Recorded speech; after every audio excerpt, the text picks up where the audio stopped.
अस्सलाम वालेकुम स्टूडेंट, बिस्मिल्लाहिर्रहमानिर्रहीम।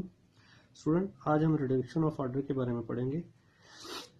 बेसिकली रिडक्शन ऑफ ऑर्डर है क्या चीज़ कि अगर हमारे पास सेकंड ऑर्डर की डिफरेंशियल इक्वेशन दी गई हो और एक हमारे पास नॉन सोल्यूशन दिया गया हो, इसका कि एक इसका नॉन सोल्यूशन दिया गया हो और सेकंड सोल्यूशन हमने फाइंड आउट करना हो, तो रिडक्शन ऑफ ऑर्डर हमें ये बताता है कि आप उसको डायरेक्टली किस तरह फाइंड आउट कर सकते हो और ठीक हो गया, और उसको आप ड्राइव भी कर सकते हो। तो आज हम मेथड पढ़ेंगे रिडक्शन ऑफ ऑर्डर। तो इसमें हम देखेंगे कि सेकंड जो सोल्यूशन है फाउंड आउट करना, उसकी डेरिवेशन कैसे करते हैं। तो लेट हमारे पास एक सेकंड ऑर्डर की डिफरेंशियल इक्वेशन है, लीनियर। आप देख रहे हैं, आप देखें अगर इसको हम स्टैंडर्ड फॉर्म में लेके जाएं, ये जो हमारा कोफिशिएंट है इसका, अगर इसको हम पूरी क्वेश्चन के साथ क्या कर दें, डिवाइड कर देते हैं, तो हमारे पास क्या फॉर्म आ जाती है, ये वाली फॉर्म आ जाती है हमारे पास। ठीक हो गया। अगर अब देखें कि ये जो हमारे पास कोफिशिएंट है इसका वाई प्राइम का, इसको हम क्या कर लेते हैं, सपोज कर लेते हैं पी ऑफ एक्स, और इसको हम क्या सपोज कर लेते हैं, क्यू ऑफ एक्स। ठीक हो गया। ये ऊपर हमारे पास क्वेश्चन 1 थी और ये हमारे पास क्या है, क्वेश्चन 2 है। और ये दोनों जो उनसे फंक्शंस होंगे, ये कोई ना कोई इंडिपेंडेंट एक्स के फंक्शंस होंगे, ये दोनों कंटिन्यूस फंक्शन होंगे। लेट अगर हमारे पास y1 जो सा है ये नॉन सोल्यूशन है, ये हम जानते हैं, लेकिन जीरो नहीं होना चाहिए इसको, और हम डिफाइन करते हैं जो सेकंड सोल्यूशन इसका होगा वो किस फॉर्म में होगा, वो होगा u of x y1 of x। ठीक हो गया। तो यहाँ पे अगर हम प्राइम लेते हैं, ठीक है ना, हो गया। हम कहते हैं ये इसका सेकंड सोल्यूशन है, किसका, इस डिफरेंशियल इक्वेशन का। ठीक है। तो अगर ये हम कहते हैं कि ये जो सा y of u of x y1 of x, ये इसका सेकंड सोल्यूशन। ठीक हो गया, सेकंड सोल्यूशन की ये फॉर्म है। अब हम इसको देखते हैं कि ये इसको सेटिस्फाई करता है या नहीं करता है इस इक्वेशंस को।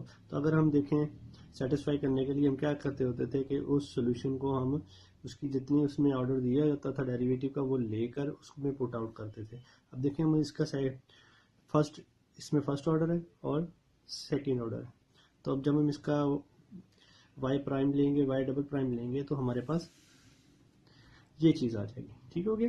इनका जब हम प्राइम लेंगे, इसका जब हम प्राइम लिया हमने, ठीक है, अब इसका प्राइम लेंगे हम, तो हमारे पास क्या आ जाएगा, यहाँ पे प्रोडक्ट रूल लग जाएगा, u का प्राइम आ जाएगा, y1 वैसे आ जाएगा, प्लस u वैसे आ जाएगा, और y1 का प्राइम आ जाएगा। इसी तरह जब हम इसका डबल डेरिवेटिव लेंगे, तो उसका भी हमारे पास क्या होगा, ये फॉर्म आ जाएगी। अब देखो y प्राइम और y डबल प्राइम को अगर हम क्वेश्चन नंबर 2 में पुट करते हैं, तो फिर हमारे पास क्या होता है, देखें ये y डबल प्राइम की value p of x into किसकी वैल्यू आ रही है, y प्राइम की, q ऑफ एक्स किसकी है, y की, ओनली y की। ठीक हो गया, इज इक्वल टू 0।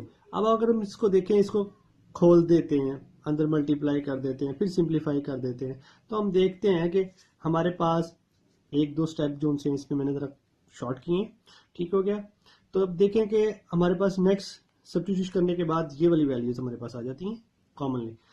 ठीक हो गया, u into y double prime p of x y1 y prime q of x y1 plus this. ठीक हो गया। अब देखिए ये होल की होल वैल्यू, ये क्वेश्चन नंबर 2 बिल्कुल क्वेश्चन नंबर 2 की फॉर्म बन गई। तो ये पूरे का पूरा ये वाला पोर्शन क्या हो जाएगा हमारे पास, ये देख रहे हैं आप, ये पूरे के पूरे क्या है, क्वेश्चन नंबर 2 बन रही, जो हमने ऊपर मेंशन किया था। तो ये इज इक्वल टू किसके आ जाएगी, पूरा का पूरा क्या हो जाएगा, 0 हो जाएगा, क्योंकि वो क्वेश्चन नंबर 2 0 के इक्वल थे। यहाँ से हमारे पास क्या आती है, यहाँ से हमारे पास ये वाली फॉर्म आ गई। ठीक है, ये फॉर्म बचती सिर्फ।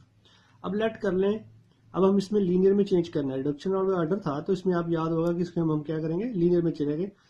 डबल डेरिवेटिव था तो सिंगल में लेके जाएंगे। तो हम इसको क्या करते हैं, u प्राइम को w लेट कर लेते हैं, और ये डबल जो प्राइम होगा वो क्या हो जाएगा, w प्राइम हो जाएगा। अब देखिए इसमें हमने पुट आउट किया, इसकी जगह क्या आ गया, w प्राइम, और इसकी जगह क्या आ गया, w आ गया। ठीक हो गया।